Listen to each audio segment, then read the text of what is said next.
Welcome to Ahead of the Game, a podcast brought to you by the Digital Marketing Institute, giving you insights from industry experts to supercharge your marketing skills.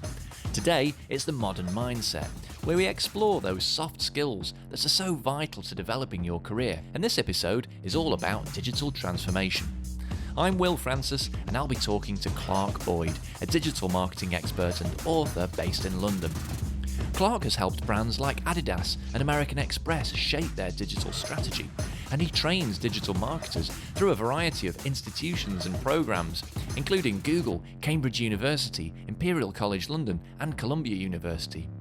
It's his job to understand on a deep level how digital transformation works, how it should work for a brand in the 2020s. And we're going to hear all about that today. Clark, welcome to the podcast.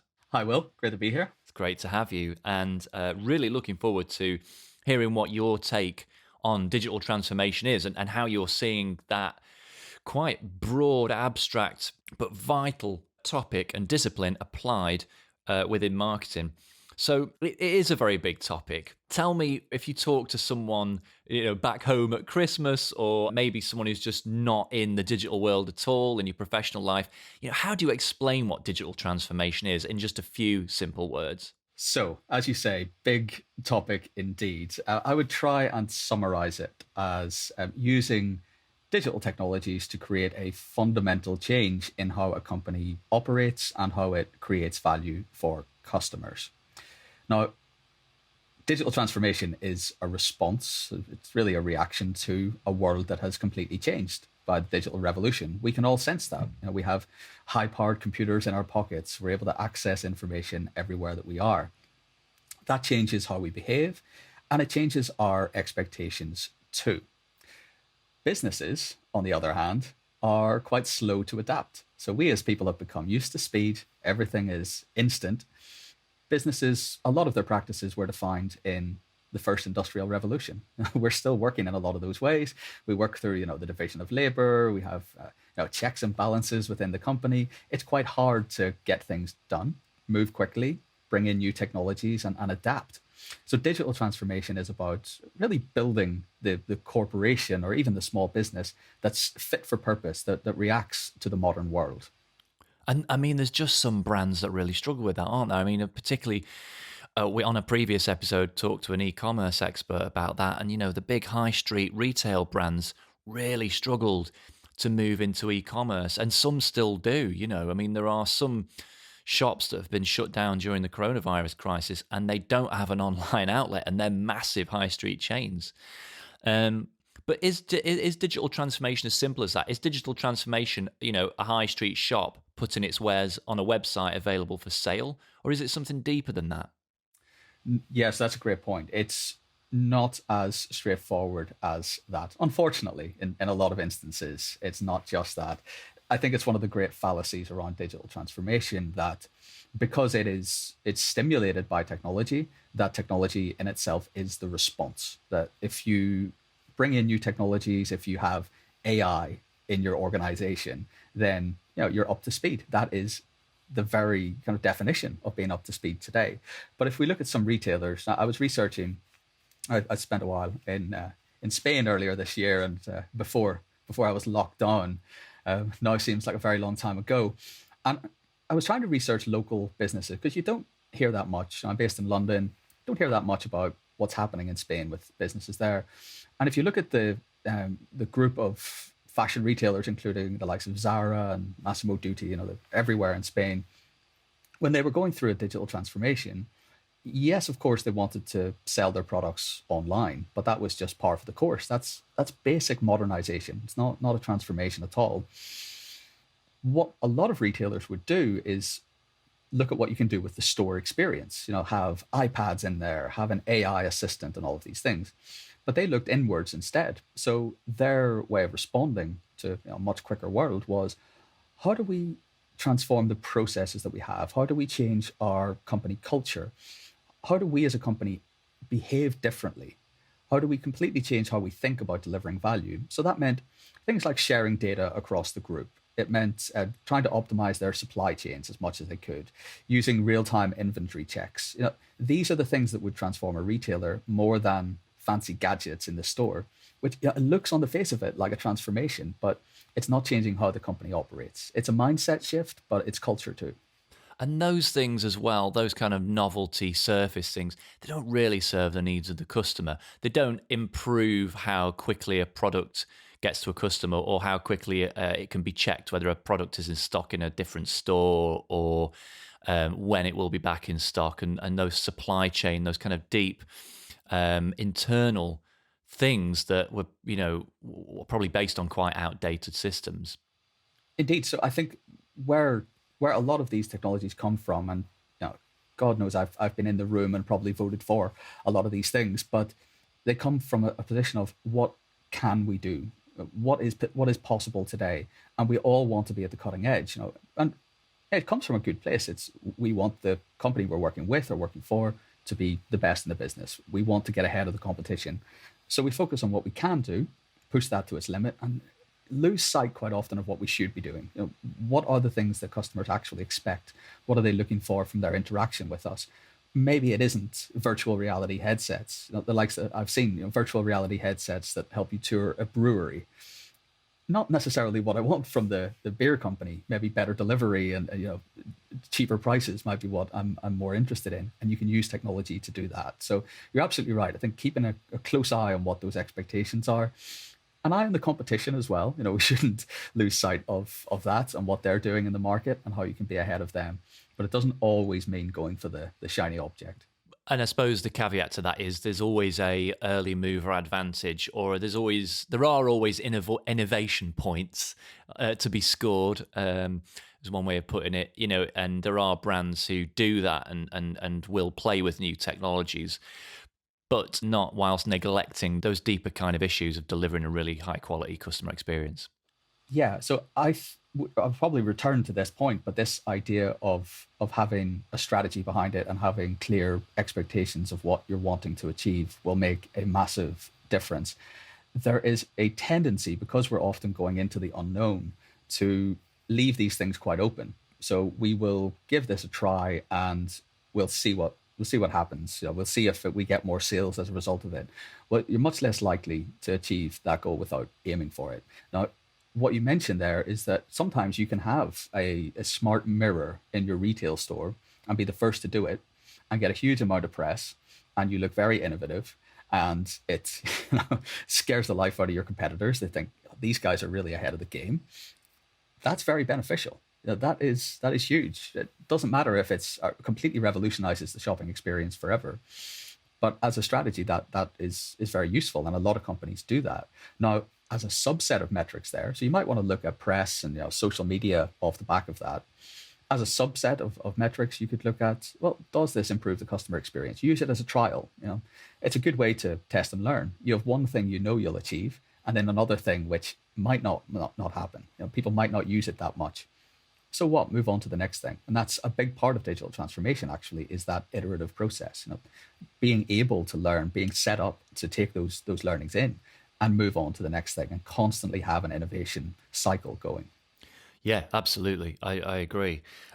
So, okay, for people listening who find themselves in a meeting about digital transformation and being told we're going to embark on a digital transformation project here at the company, how do you brief for that? How do you brief a team or an agency to embark on a digital transformation project?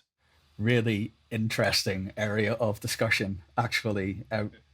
A lot of the research, and certainly my own as well, shows that the most successful transformation projects, whatever shape they take, and that'll be different in every company, they do have one thing in common, and that is that they tend to be led from the top. There is, even if it's not initiated by the people at the top of the business, they are at least bought in and they are delivering the message to everyone. They create a vision behind it, often even a story behind it. And there's a long-term strategy of what it is that they're trying to do. There's a clear idea of where they're going with their digital transformation project. It is pretty impossible to brief that to someone if you don't know what those goals or objectives are. If it is just, we're worried we're going to be disrupted and go out of business, we've heard that can happen, we need to be up to speed, it's not that useful for a team to work with. digital transformation in some ways it can be positive, is broad, can mean so many things. In other ways, that is negative because you leave people a lot of room for interpretation. So what might happen then is that, you install a new social media marketing platform and you're no longer using Excel spreadsheets, and people convince themselves that that is digital transformation. It needs to be led with a proper vision. It doesn't, of course, they won't know the details of exactly what you're going to do, but it could be we want to be fit to serve today's customer. We know that they are doing X, Y, and Z differently. We've seen the competitors A, B, and C are working on different innovation strands. We want to know what our mission should be. You can work from there. But without some sort of vision about where you're going, it is impossible to brief that to people because they will pick up on it and take whatever meaning they want. So you need that overarching vision, but you do need some sort of numbers, some metrics, some KPIs to measure success by. I think that's important just to clarify, because I think a lot of people would embark on those projects thinking that you can't get that specific. But of course, yeah, I mean, you need to understand what are you trying to drive here. Is it quicker service at checkouts? Is it I don't know, a quicker loading time on websites or shorter delivery times or what have you? Okay, that's good to know. So what are the kind of most commonly held myths and misconceptions that you encounter when you work with digital transformation? Yeah, quite a few, as you can imagine. I think of about five. I think five main ones. I'll probably forget along the way which number I'm on, but the first one would be that it is about technology, that it begins and ends with technology.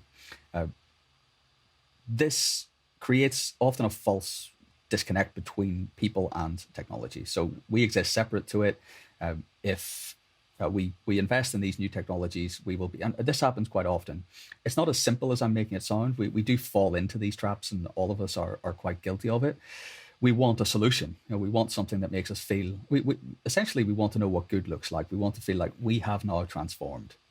This is us. We are up to speed. And technology is an easy way of doing that. It's quite comforting in that sense. But if the people don't know how to use it, if it's not effectively replacing what you were doing, if you don't know what the technology is meant to do, so it could be, to come back to your point about metrics for this, well, you could be using technology to create operational efficiencies. You could be looking to reduce the number of calls you get to your call center. Anything like that could be quite useful. Or you could be looking to drive growth. You might want more market share, revenue, profit, all of those things. You can do that if you are able to train people to use the technology properly and they know what they're aiming to do. So that would be the first one. The second is that there's a finite period of transformation. So people, again, we're conditioned to think in this way.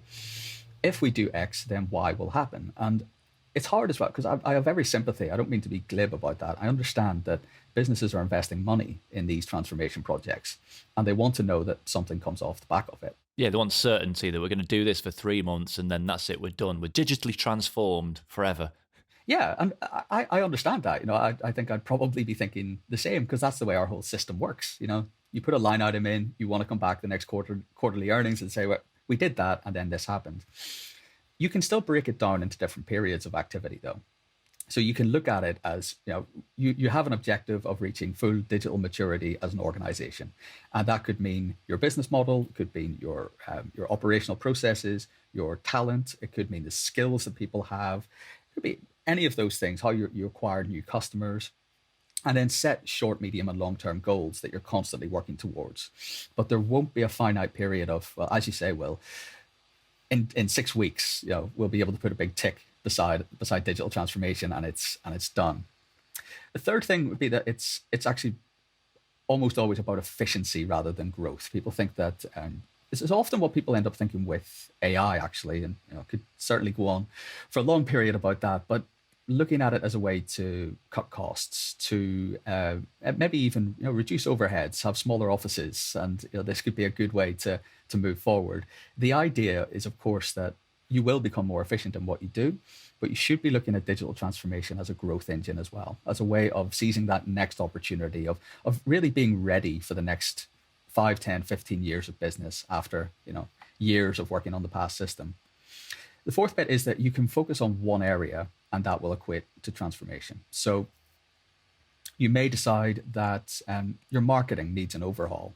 We need new systems in place. We want to be the best in the industry at how we get to market with our content. It needs to be agile. It needs to be all those great things. And then you forget about the other areas and focus on that one strand. You do need to be thinking about those areas I mentioned. So your whole business model can be completely rethought in a digital age. You could be thinking about new ways to create, capture value, new ways to even partner with previously rival firms to create new spin-off companies that can be more innovative if you aren't necessarily that way inclined. It's about your people, the way that they think. It's also about having a common language across the organization. Does everyone at the company understand what you're trying to achieve through digital transformation? Do they know what it'll look like when you've been successful? All of those things really matter. How do you bridge those gaps between departments? That's how the modern corporation should be functioning. Now, the fifth one, and I've remembered that I had 5, so that's good, really impressive. I'm Thanks. Stunned because my memory's been awful of late, but at least I can remember that my memory's been awful. So that's a good point. The fifth one is that every company needs to be digitally transforming or else they're going to go out of business. There is a real sense of panic, and I'm sure I'm not allaying that by saying, there's no clear certainty about this. You have to be thinking in these nuanced terms, and that's the reality that we're in.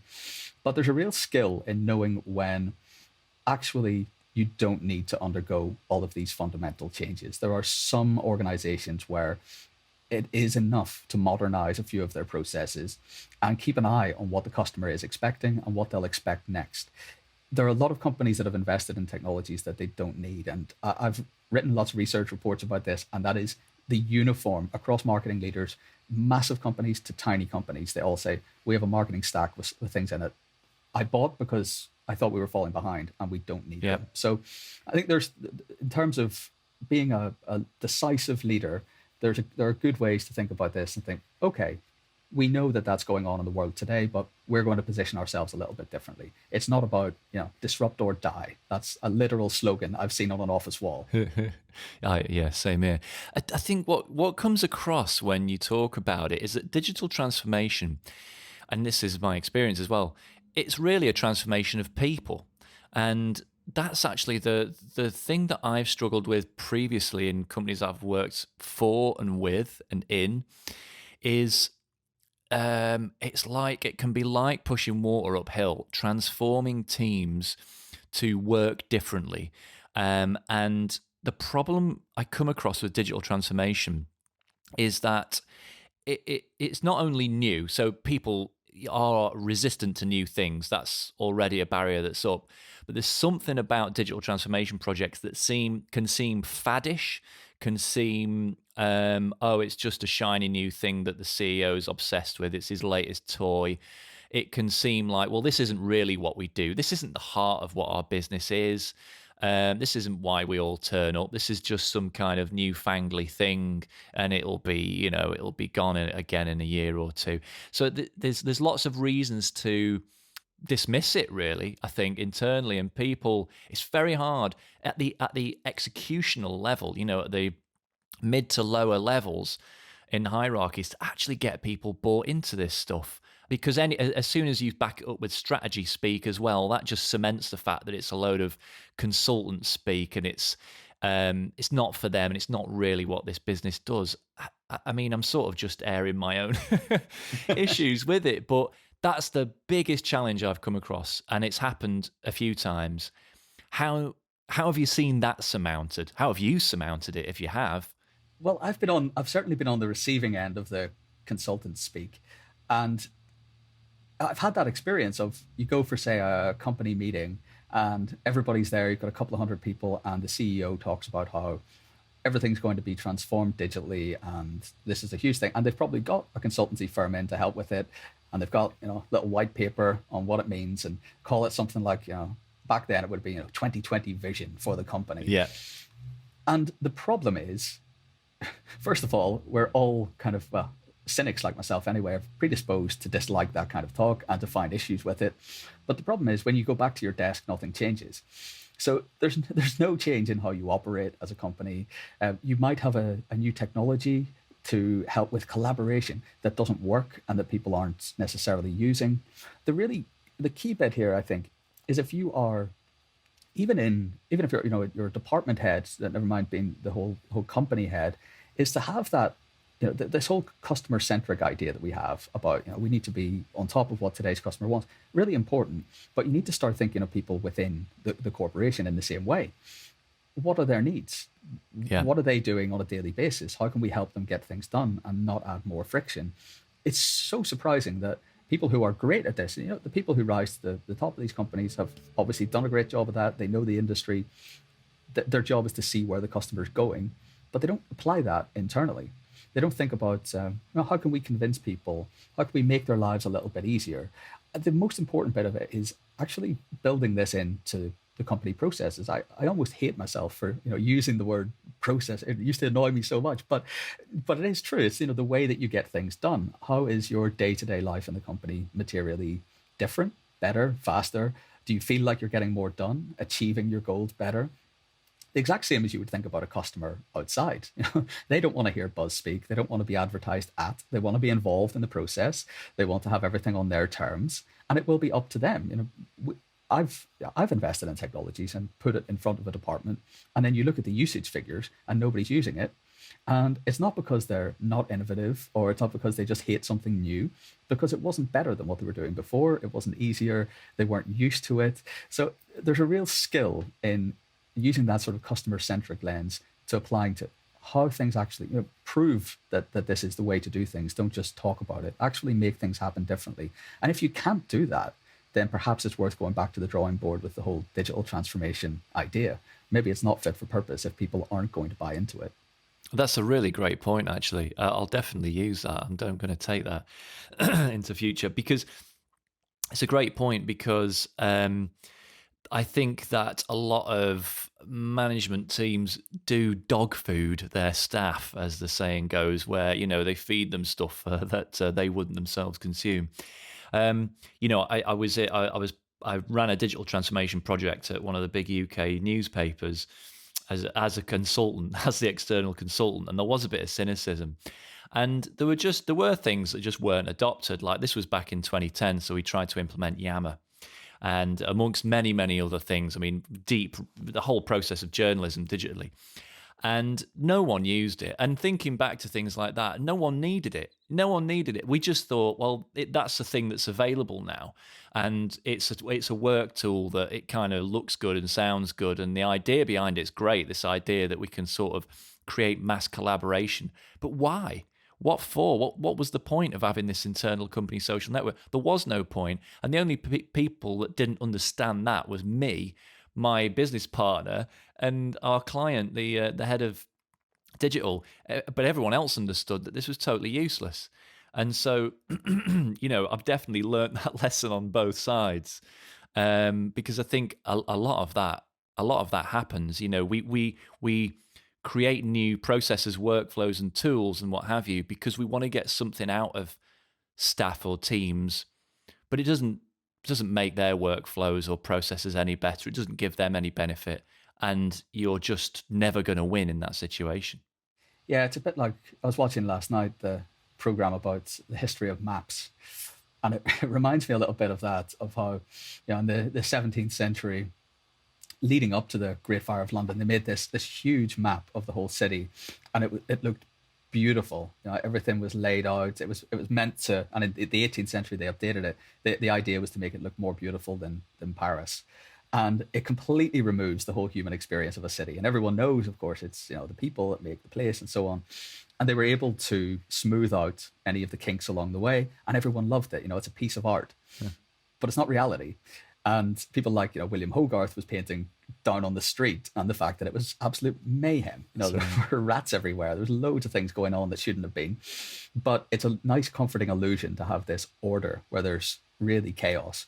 And we've all seen that in meetings. You sit and you all believe in it. It's not that you're doing this on purpose. Someone puts up a hierarchy of the organization, and it looks beautiful, and they've got a designer to work on it, and it feels great. But then you've put the people in the wrong place. The reporting lines don't actually make any sense. People are, are going to different people for different things than you expected, because that's the reality of it. And the closer you stay to those pain points, same as we would with customers, the better the solutions will be. They might not look as beautiful, but at least they'll be realistic. That's very true. So, what do you think about the difference between then digitization, digitalization, and digital transformation? Because I think for anyone listening, I think they are key distinctions to make, because you've touched on it already. It's not just sticking a shop on the internet. Digital transformation is something deeper, but there are these different tiers of making a business digital or helping a business to benefit from digital. Yeah, so digitization, I would see as kind of the straight conversion of something from an analog form to digital. So your bank used to send you paper statements, now they can do it online. Quite straightforward. Digitalization is focused more on how the digital world will impact people and how they work, how they get things done. So it could be self-serve checkouts, or serving yourself in airports to move through. It could be things like Zoom meetings that we're all becoming quite used to. Now, the next stage up from that, so digitization, analog to digital, straight conversion, something like, bank statements would be a good example. Digitalization, how this new digital world actually affects people, it changes the way they work, something like Zoom. Digital transformation is then very much a level up from that. It might even be, you could build on something like Zoom and think of new ways to work, new ways to meet, new ways to get things done. It would be a complete rethink. Rather than just moving your meetings online and having the same meetings, you're thinking more about how this affects the whole weekly calendar for the organization. How do you communicate during the day outside of those calls? What else can you get done online? So more of a radical rethink of everything around it, where the others are more of just a conversion, taking the offline and making it online. Yeah, kind of, I suppose, like, I don't know if it's the right example, but a bit like the fact that Amazon went from being a bookstore that was already online, and now most of its revenue comes from hosting, basically, hosting people's websites. And most people don't even know that. Or Apple are a good example of that. They started out making computer hardware, and now they are they're a software and a platform business. So they've gone into areas they never could have foresaw doing business in. Well, no one could 10, 20 years ago. Yeah, and the big key to their huge success, of course, in 1997, they were bailed out by Microsoft. They had better computers. You'll probably recall back then, anyone who had an Apple computer would talk at length about why it was better than a PC, and why it was better operating system than Windows. But people didn't buy more of them. That wasn't the selling point. Now, when something like the iPhone came along, they were head to head with someone like Nokia, huge company selling phones. So you were comparing feature sets. Which phone does this better? Which has the brighter screen? Which has games on it? And then people started to jailbreak the iPhone. And the conversation at Apple was, do we work with this or against it? And Steve Jobs was against it. He wanted the closed system of a product. They opened it up. And then you had developers coming on board. You had all of these network effects of people wanting to develop apps because there were more people on board, and there was a virtuous cycle there. Now, why that's interesting and why that's so key for understanding digital transformation is you now have a different business model with which Nokia cannot compete. They're not playing the same game anymore. So they've completely changed the rules of the game. And if you're Nokia, then what do? You go and create your own platform and try and catch up. Maybe you've already lost a lot of vital room to Apple that's storming ahead. So I think that's a really good example of looking at, moving from product to platform could be a huge shift there, but rethinking the whole business model of the company can give you a big competitive advantage. That is a great example, but how and when does digital transformation go wrong? Have you seen that as well? Yeah, so most of the stats that you'll see around this, and there's some really good and reputable reports from the likes of McKinsey on that, and I work with quite a lot of professors and business leaders and the like on these things, and most people will say they've seen these things go wrong. It's interesting that they go wrong, given that the whole idea of digital transformation is that there is no there is no good or bad. It's actually up to each company to define their metrics, and you could easily say it has gone great and nobody could really argue with you. And yet most companies say it has gone wrong for us. It hasn't quite worked. Now, what that suggests is their expectations are of some futuristic corporation that completely changes, and what they're doing is conflating the rate of change for people with the rate of change for technology. The challenge we have is that we can't really use the technology to its potential. There's so much technological advancement out there and people aren't keeping up with it. So we're kind of imagining if we bring in this new technology, we will become this new futuristic company. But then people don't change with it. They don't necessarily use it. So the reasons that you see these things fall flat are people just buy technology. Maybe, and I can say this is quite often the case, there's a sales pitch behind the technology that doesn't come to fruition when they actually start working it. It doesn't do what it said on the box. But another big one is lacking this idea of kind of a common language, a sense of shared, even actually a base level of data literacy would be one good example across the organization. They don't make the data accessible to everyone. So that could be a really good way to go about a digital transformation, is thinking, well, how can we, rather than, people aren't good with dashboards. We think we are, but we can't digest that much information. How could we provide just the right information to the right departments and allow them to access it on their own terms? There's some really clever ways of doing that. And the likes of Nike have done it really well internally. But you need to create that sense of data literacy and a sense that people know how to communicate with each other. How do non-tech people and tech people communicate about a project? All of those gaps need to be bridged, and they're actually more about people and ways of working together, having different working groups. So it's often about the mismatch between having this new technology that's a static resource, essentially, and the dynamic resource of people, and not adapting it enough to get the most out of the technology.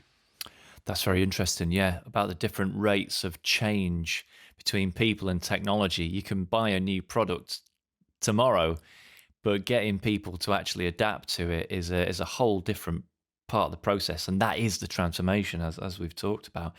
It's interesting to talk about defining success as well. I mean, you look at brands, I know it's another tech brand, but you look at someone like Google, and I mean, in Google's wake, as they hurtle along, are just so many dead products, so many sunsetted products, that they've tried, Google Plus, Google Buzz, things like that they've tried and have just failed. And yet it's a hugely successful company.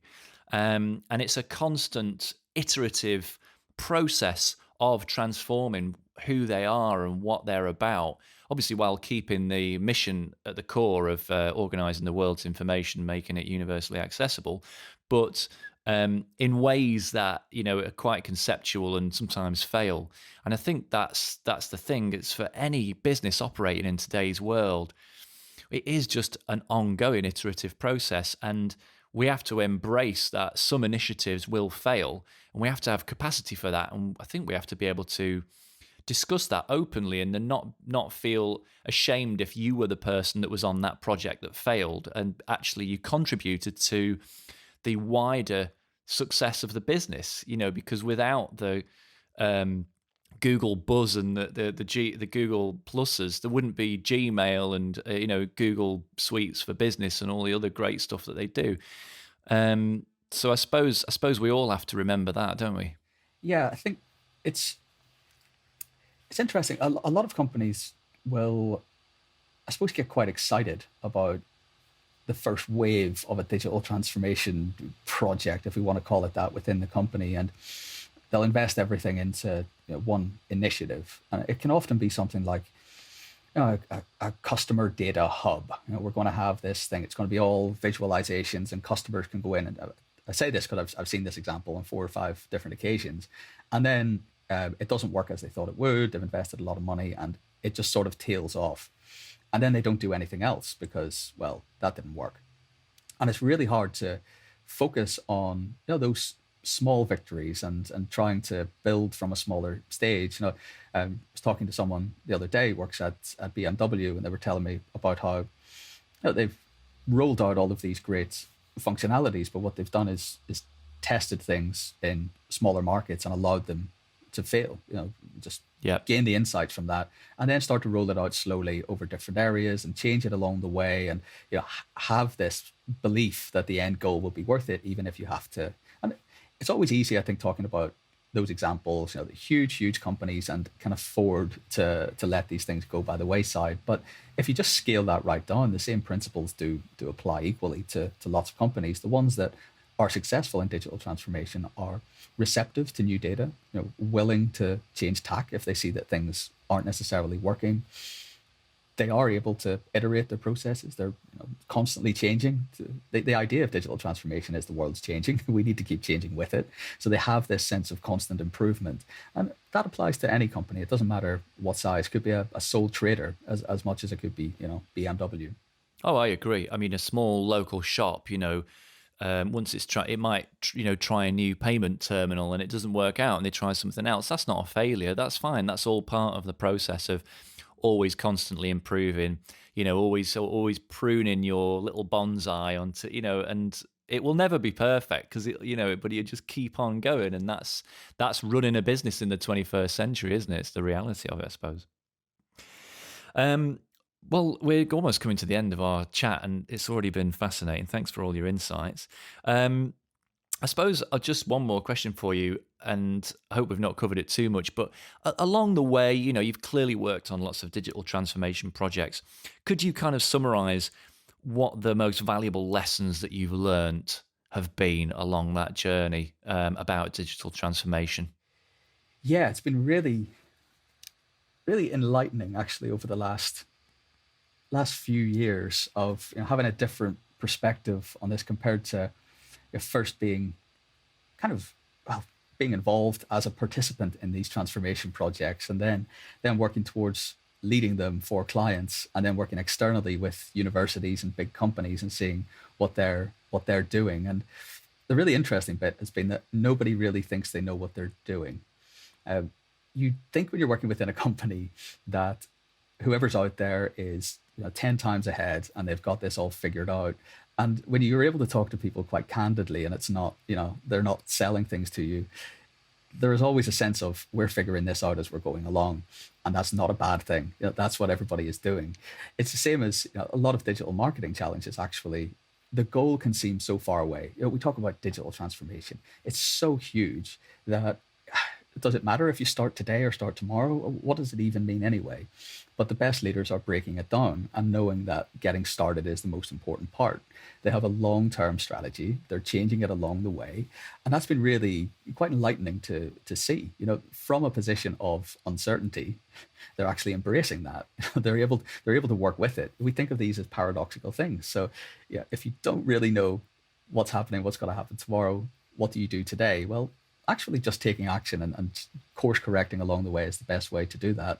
I've also seen, and I think this is probably the key one for me, is that boundary between man and machine and how they work best together, where people's failings tend to be and where their strengths are, and they're not always where we imagine them to be.